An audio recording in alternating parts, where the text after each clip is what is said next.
Yes, folks, White Island is not exactly a safe place to visit, but I guess that is why 10,000 people go there every year. Now, before starting this video, I would like to express my condolences to all those who have lost friends or family as a result of this tragic eruption. And I would also like to share my sympathy for all those who have been injured as well. Anyway, today I'll start this off with a bit of background in respect to White Island. And then I'll follow up with Bolt, who always asks the right questions.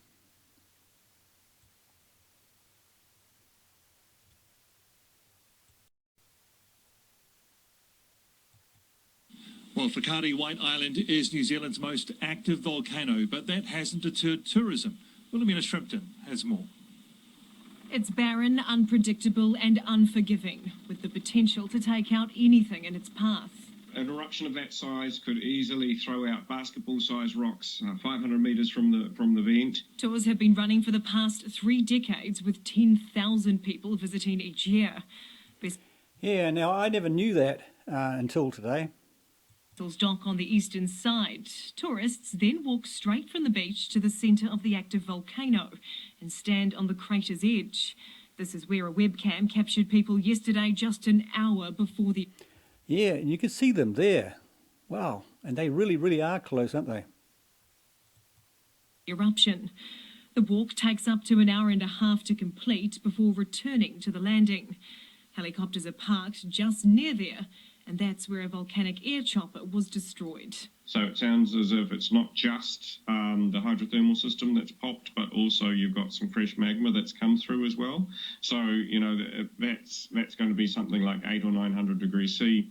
White Island's peak is just a small part of its massive volcanic structure, with 70% below the water's surface. It's been continuously bubbling for the past 150,000 years, but it's not known exactly how many times it's erupted. What is known is yesterday's tragedy wasn't the first. A sulphur mining venture which started in 1885 came to a disastrous end in 1914.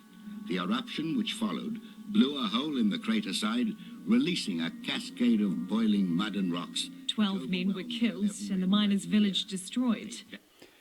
Anyway, now to Bolt. But first, the news just gets worse from New Zealand after the eruption yesterday at the volcano on White Island in the Bay of Plenty. Just 1 minute after this photo was taken of the crater, with tourists right in harm's way.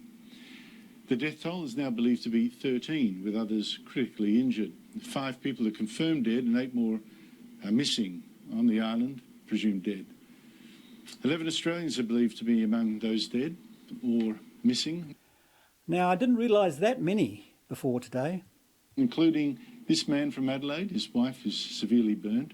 Her daughter is also missing, and so too a family from Sydney, a couple travelling with their son and their daughter on a cruise ship that stopped near the island to let passengers go visit. I fear there is worse news to come over the course of perhaps today or over the next few days. This is a terrible tragedy, a time of great innocence and joy interrupted by the horror of that eruption. But here we have to ask, why were visits to that volcano still happening?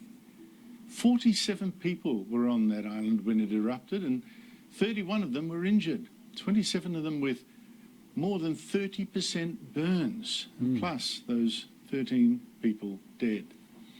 Now, these people, most it seems from a cruise ship, visited that volcano even after GeoNet, New Zealand's official volcano warning centre, 3 weeks ago increased the threat level to 2, which is 1 short of the highest.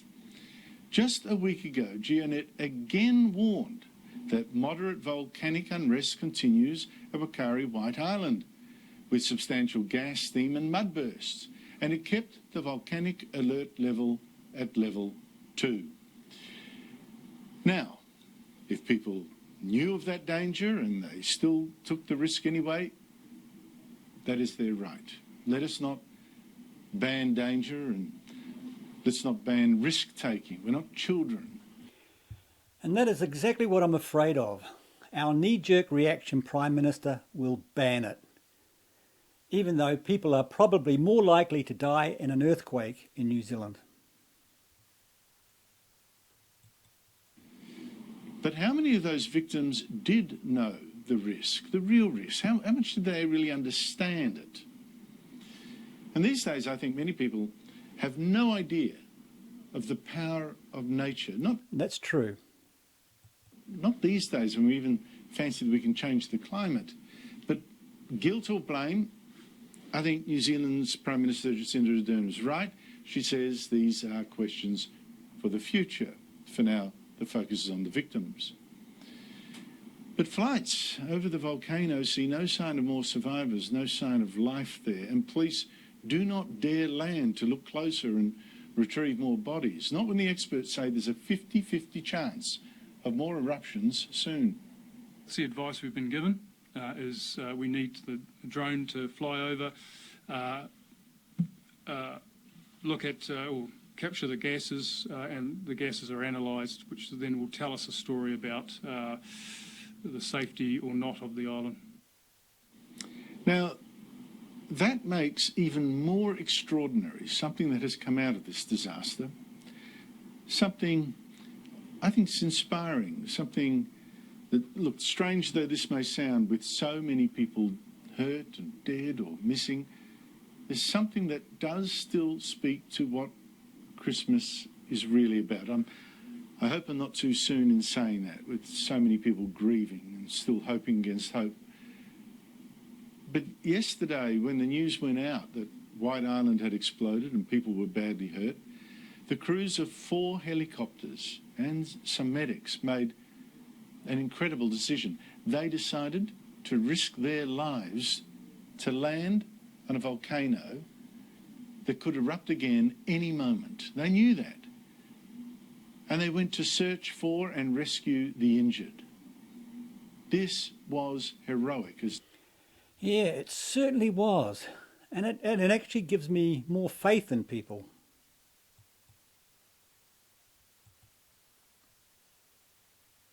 Jacinda Ardern said in Parliament. In the immediate aftermath of the eruption, a number of helicopter pilots made the conscious decision to fly to the island to try to rescue people. 1 Respec rescue helicopter, 2 private helicopters, along with a helicopter from the tour operator Volcanic Air, all landed on the island after the eruption to assist survivors. I want to acknowledge their courage.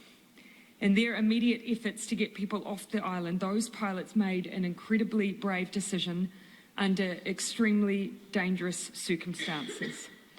Having met them just this morning, I suspect their own personal safety was the last thing on their minds.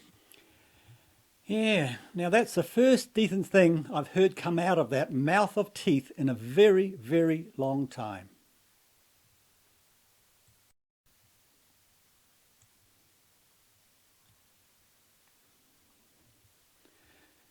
Now folks, I'm going fishing today, and you can be rest assured I am not going anywhere near White Island. But as I may post this video before I leave, I might not be able to respond to questions or comments until I get back.